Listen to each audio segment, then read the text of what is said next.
முருகருக்கு சேனாதிபதின்னு பெயர் சூட்டுறாரு நம்ம சிவன். முருகர்கிட்ட ஒப்படைக்கிறார். சிவனால் எதுவுமே முடியாதது எதுவுமே கிடையாது. ஆக்கிறது அழிக்கிறது ஒரு அணுவும் அசையாது சிவனின்றி. நம்ம சிவன் எனும் தந்தை என்ன பண்ணுறாரு, முருகன் என்னும் ஒரு ஒளி இந்த உலகத்துக்கு இருந்துச்சுன்னா நல்லவங்க எல்லாம் ரொம்ப வெளிச்சமாக வாழ்வாங்க அப்படின்னு முருகரை நெற்றிக்கண்லேருந்து படைக்கிறாரு. அவரால் முடியாதது எதுவும் கிடையாது. இருந்தாலும் இன்னொரு சக்தி நமக்கு தேவை அப்படின்னு நெற்றிக்கண்லேருந்து முருகனை படைக்கிறார். சிவன் தான் முருகர். இன்னொரு சிவன் நம்ம முருகர். அவருக்கு சேனாதிபதின்னு சொல்லிட்டு பெயரும் சூட்டி சக்தி வேலையும் அவர் கையில் கொடுக்குறாங்க. இந்த உலகத்தை நீ காப்பாற்றணும் அப்படின்னு. சிவனோட சக்தி முழுதும் முருகர்கிட்ட இருக்கும். சிவனோட சக்தி மீறியும் முருகர்கிட்ட இருக்கும். அதிகமான சக்தி, அதிகமான அறிவு, அதிகமான அனுபவங்கள், கோபம், தர்மத்தை நிலைநாட்டக்கூடிய ஒரு நேர்மை எல்லாமே முருகன்கிட்ட இருக்கும். முருகன் ரொம்ப ரொம்ப ரொம்ப சக்தி உடையவர்.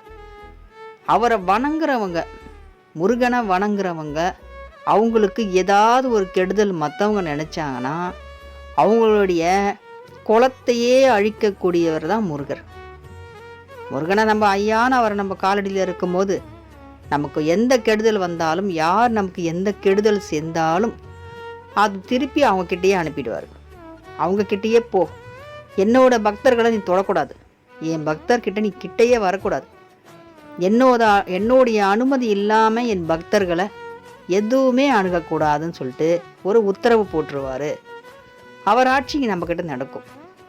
அதனால் அசுரர்களெல்லாம் அழிக்கக்கூடியவர் தான் நம்ம முருகர். அவருக்கு தான் சேனாதிபதி.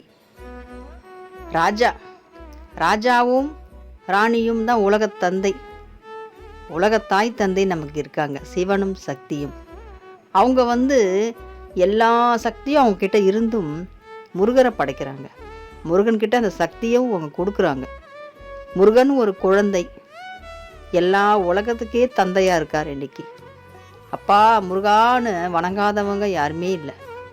தூய்மையான உள்ளத்தோட நம்ம முருகனை வணங்குறோன்னா நம்மளுடைய மொத்த வாழ்க்கையை முருகர் பார்த்துப்பார்.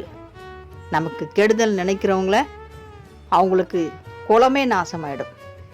அந்த அளவுக்கு முருகர் பக்தர்களை முருகர் காப்பாற்றுவார். முருகனை நம்ம நினைக்கணும், வணங்கணும். வணங்க ஆரம்பிச்சிட்டாலே போதும். முருகனை நினைக்காத யாராவது இருந்தாங்கன்னா அவங்களுக்கு அதிர்ஷ்டம் இல்லைன்னு அர்த்தம். முருகனை நம்ம வணங்க ஆரம்பிச்சிட்டாலே நம்ம வாழ்க்கை முழுதும் முருகன் இருப்பார். எந்த கவலையும் வேணாம். நம்ம நிம்மதியாக